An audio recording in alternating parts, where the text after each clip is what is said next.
Hello again and welcome.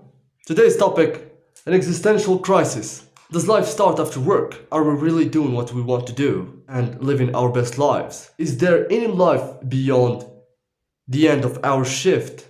Is there any life beyond flipping sandwiches, working in factories and offices? Does it hit you like, what am I doing here? I am wasting my goddamn life sitting in this office instead of doing what really makes me happy. Instead of exploring our wildest fantasies, we are working from 9 to 5. And when that ends, the individual is so tired he can't think of anything else but sleeping. I mean, is this all there is? 9 to 5, this is actually a big chunk out of your daily life. If something is left, it's only for sleep and serving your biological needs. Where is the space for existential power? Where is the space for creativity and productivity? Where is the space for individuality? Where is the space and time to try to become better? Find yourself slaving in a system that we didn't choose, just helping it function and maintaining it. A system that oppresses our identity. I want to explore the world. No, you gotta handle paperwork. This is the difference between a job and a career. A job is something you do just for getting by, just to survive. But a career is something that you like doing and love doing, and you get paid for it. But most of us don't really have careers, do we? The majority have only jobs. The majority is forced to work in order to pay bills, in order to guard his house and be able to fill his fridge. Let me put it this way. Your parents have sex, and you are brought into this world. Now, they take care of you for your childhood, but as soon as you are an adult, you gotta work for your own survival.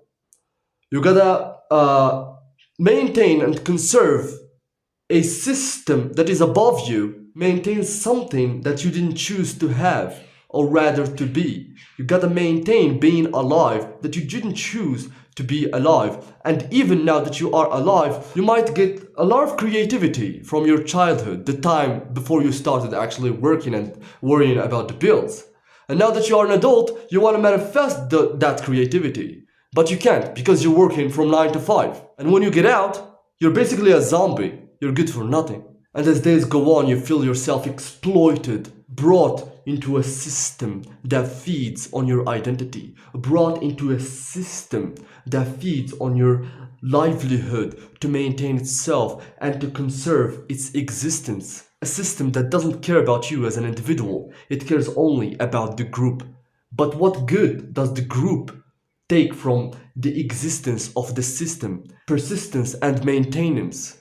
Just survival. Well, if life is just survival, what the heck? You're telling me I was brought to this world to pay for bills. You're telling me I was brought to this world to worry about buying a house, to worry about transportation, to worry about education so I can get a good degree, so I can get a good job. You're telling me I was brought to this world to work in a job that I do not like, only to afford healthcare. When does life start?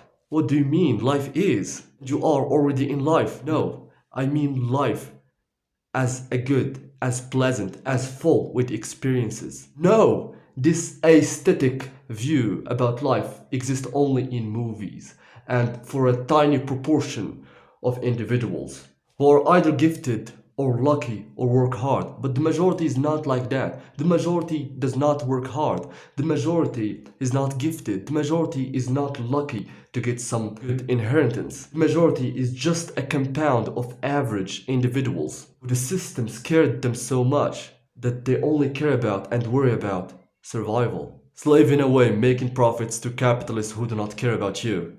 Time is life. Time is life, and you are selling it. You're selling your life. You're selling life for money that makes you sustain life. You're selling life for life. Thrown in a system that I did not choose and forced to sustain it. How can I get out? And is there already a way out? What lies beyond work and paying the bills? You take the train for work and stay there for a minimum of 8 hours with a bunch of people that you do not like, doing something you find stupid and repulsive. The religious solve this problem by an idea of being rewarded in the hereafter, but how about us? How about the unreligious? How about the one who knows that this is the only life that he's gonna get? What are we supposed to do? Would you bring a child to this system of selling your life for livelihood? Crisis of identity. You find yourself doing for the majority of the day something that doesn't represent, none the least, your identity and who you are. What gives? How can we be better? How can we escape this? Minimalism. The more you minimize and reduce the things you need, the less you have to slave for them. But consumerism is rooted in us, and I simply do not think that people can simply live without it. Well, this is exactly how they get you. They make you work in a job you do not like, to pay for things you do not need. And you cannot escape this vicious cycle of consumerism. And who benefits from this?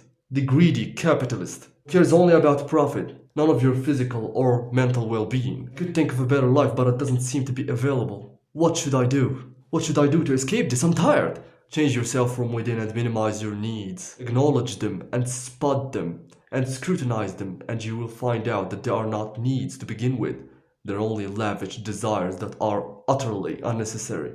They grab you by the balls with consumerism. You know you would want to work because that new iPhone looks classy, those clothes look fancy, that car looks comfortable. But are they necessary? A person can get by with whatever car, whatever clothes, and whatever phone. And even as much as we know that, we don't want to be left behind. We don't want to feel inferior to our peers who have this type of things. You keep serving a society that would be the very first to laugh on you once you fall down. You get dopamine from this, your brain gets used to it and seeks even more dopamine.